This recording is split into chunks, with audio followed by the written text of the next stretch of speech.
This week, I do have 4 Resident Evil games on sale this week with my favorite vampire lady, Leon's Boots, the Baker family, and a burning Raccoon City. Plus, we got Control Ultimate Edition for under $4, 30 games, and every single one comes with my honest personal opinion. What's up, everybody? Welcome back to the 4 a.m. Gaming Historian. 45 years of gaming, 0 sponsorships.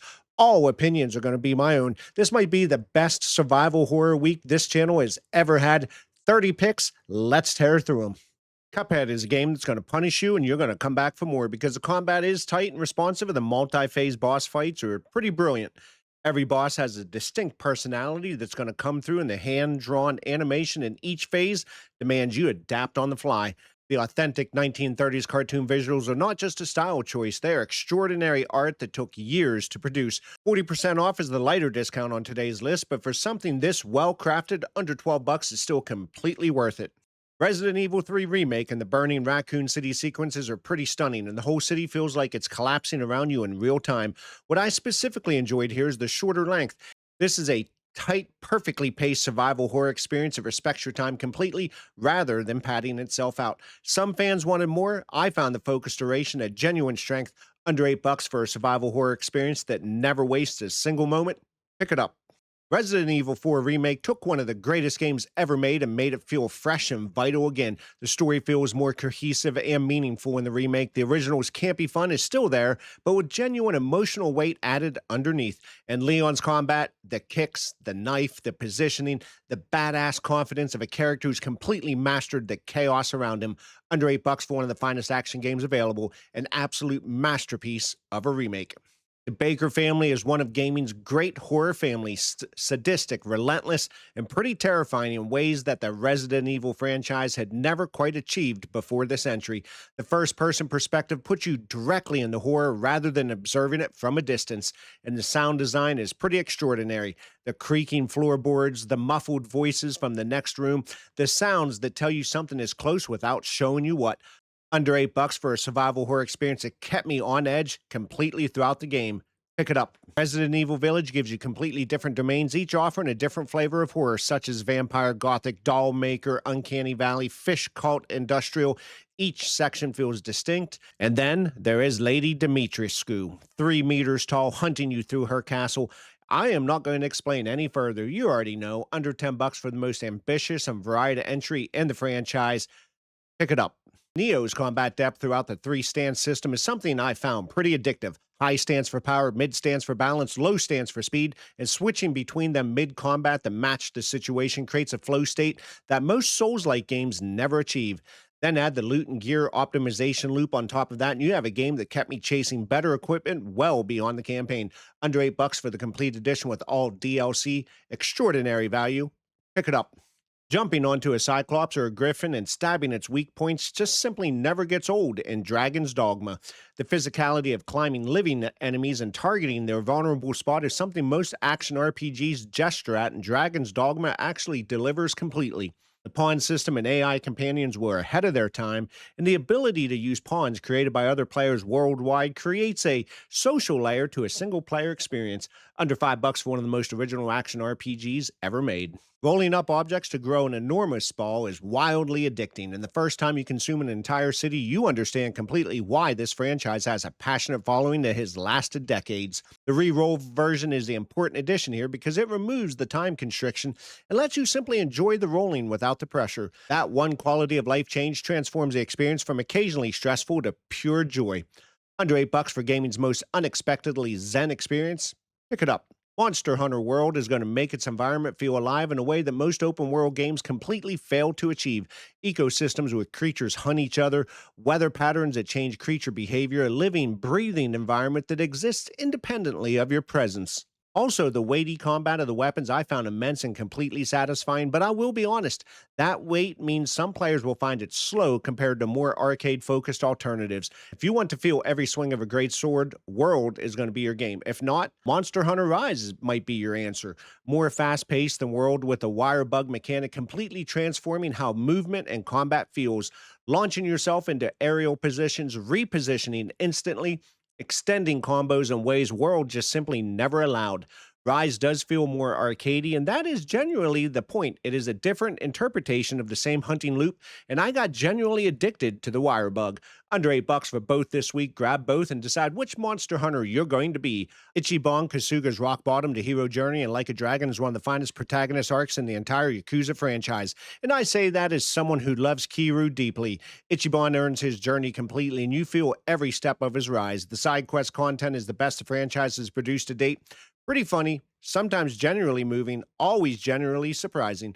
Under $8 for a Yakuza game that changed the formula of the turn-based, but I still found pretty satisfying. Pick it up. Pirate Yakuza in Hawaii is ridiculous as it sounds, and in the absolute best way. You step into the boots of the legendary Goro Majima as a pirate captain. The game commits to that premise with complete joyful absurdity and somehow makes the character fit.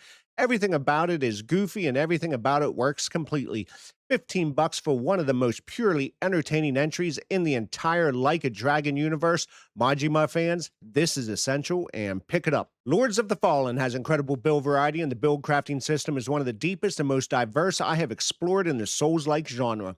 The huge host of weapons and spells creates genuine freedom in how you approach every encounter, and the combat itself feels smooth and responsive in a way the original 2014 game never achieved. Under $10 for a Souls-like that genuinely surprised me with how much it had evolved from its predecessor. The serial killer hunt narrative and judgment I found completely absorbing. The mystery builds intelligently, and the city felt pretty alive, especially at night when the neon lights in the criminal underworld create an atmosphere unlike anything else in gaming. The free-flowing combat is excellent, and the detective mechanics add a layer of investigation depth that the mainline Yakuza games never attempted. Under $12 for one of the finest detective games ever made. Pick it up. Age of Mythology Retold gives you a 32-level campaign that I found genuinely engrossing.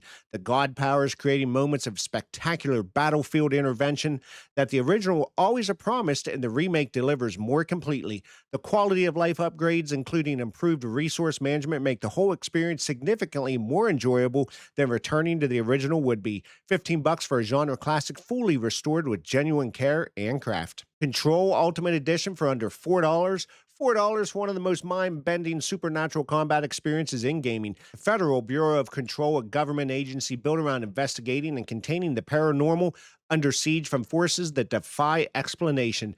The performance and voice acting are outstanding throughout, and the bizarre events and dark secrets of the Bureau create an atmosphere that is genuinely unlike anything else. Base game plus all DLC under $4. This is the most extraordinary value proposition on today's entire list. Pick it up. Fable Anniversary lets you choose to be a hero or villain, and the game delivers on both with equal enthusiasm. But what I kept coming back to is the humor. Cheeky, witty, occasionally completely absurd dialogue that lands consistently throughout the entire experience. Fable understood that a game could be funny and meaningful simultaneously, and the Anniversary Edition preserves everything that made the original special with modern technical improvements. Under $12 for one of the most charming open-world RPGs ever made. Inkbound caught me off guard completely. The storybook worlds are genuinely gorgeous in a way that screenshots do not fully convey. And then the complex skill augment system with set bonuses allowing for genuinely overpowered strategies creates the kind of build discovery that keeps you experimenting long after you think you've seen everything. Under $9 for a roguelite that surprised me visually and mechanically in equal measure. Pick it up. Quantum Break makes you feel like an absolute badass through its unique time powers, stopping time, creating time shields, rushing through frozen moments to eliminate enemies. The live-action TV show segments that play between gameplay chapters are genuinely hit or miss for most players. I enjoyed them significantly more than I expected to, and found they added a narrative dimension that pure gameplay sections could not provide. Under $8 for a time power fantasy that delivers its core promise completely. Those Who Rule is a perfect return to old school strategy that immediately reminded me of early Fire Emblem games, and the permadeath is a feature that makes every decision genuinely matter. When a unit can die permanently, you stop treating your squad as expendable assets and start caring about every individual engagement. I enjoyed the story, but I want to be honest, others did find it flat and predictable. The strategy design is excellent regardless of where you land on the narrative. Under $9 for something this authentically old school. Pick it up. Hellblade 2 might be the best looking game ever made, and I say might only because I have been around long enough to know that is a bold claim, but it is genuinely close and the argument is completely defensible. What I love specifically about Hellblade 2 beyond the visuals is the focused, shorter length without open world bloat. This is precisely crafted experience that does not pad itself out and every moment serves the narrative. Under $13 for something this visually extraordinary and this confidently focused. Until then, has a striking pixel art narrative that is generally gut-punching in ways I was completely unprepared for. The story is brilliant, the cast of characters a genuine highlight with distinct personalities and relationships that feel authentic rather than constructed. This is the kind of game that operates in the same emotional space as what remains of Edith Finch, small in scale, enormous in impact. Under $8 for a narrative experience that stayed with me long after I finished it. Pick it up. Age of Empires 4 sound design is a genuine highlight, probably the best in the entire real-time strategy genre, and I say that having played nearly all of them. But what I completely fell in love with are the History Channel documentary segments that play when you build certain units and structures.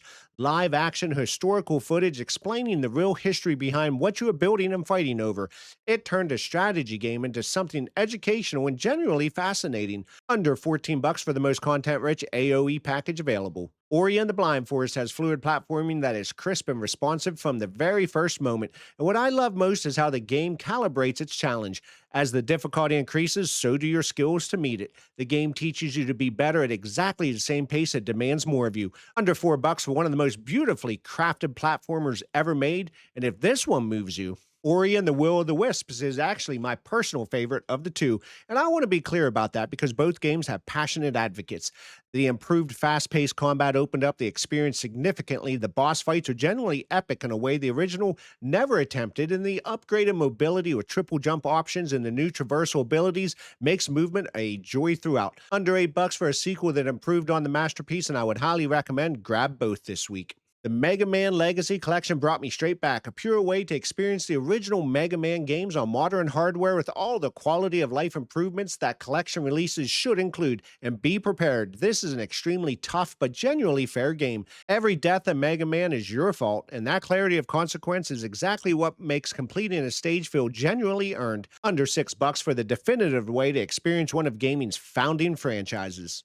Shadow Tactics encourages save scumming, and I mean that as a genuine praise. The game is built around experimentation, failure, and refining your approach until every agent moves to their objectives like a perfectly choreographed performance. The dialogue and natural banter between your characters during missions is genuinely entertaining and gives each agent a distinct personality that makes you care about getting them through each mission successfully. $4 for one of the finest stealth tactic games ever made. Pick it up. Wizardry kicked my butt at every single turn, and I loved every moment of it. The new 3D graphics and streamlined interface made the experience more pleasant than returning to the 1981 original. It is still absolutely punishing, and that is entirely the point. This is the game that invented dungeon crawlers in 1981, and every Souls-like, every CRPG, every dungeon crawling RPG you have ever loved traces its DNA here. Under $13 for a hallowed experience I found immensely satisfying. Planet Crafter is your hidden gem this week, a cozy yet genuinely engaging survival building game with progression that feels remarkably smooth even after 50 hours. 50 hours in and I was still finding new systems to engage with and new goals to pursue. 40% off is the lighter discount on today's list, but for a game this content-rich and this consistently rewarding, under $15 for something this polished is absolutely worth it for a survival building fan. And we are closing with Cassette Beasts, the perfect alternative to Pokemon, and I mean that as a direct comparison. If you love the monster collection concept but want significantly more depth in the customization and fusion systems, Cassette Beasts delivers on both completely. The monster designs are creative and distinctive. The fusion system creates genuinely unique hybrids, and the depth of the collection aspect goes far beyond what Pokemon has ever attempted. Under $7 for the Monster Collector for players who want more. This is going to be closer to that, and pick it up. I do want to thank everyone. That is 30 games and 4 Resident Evil games on the same Tuesday list, and I'm not sure if that'll ever happen again, so get in there immediately so you do not miss the sale. Control for $4 alone makes this one of the best value weeks I've featured this year. If this list helped you out at all, do me a favor, hit that subscribe button. Every Tuesday I am back with 30 more games. Remember, click F5, reset, reload. I am F5 Dad, and I'll see you on the next video.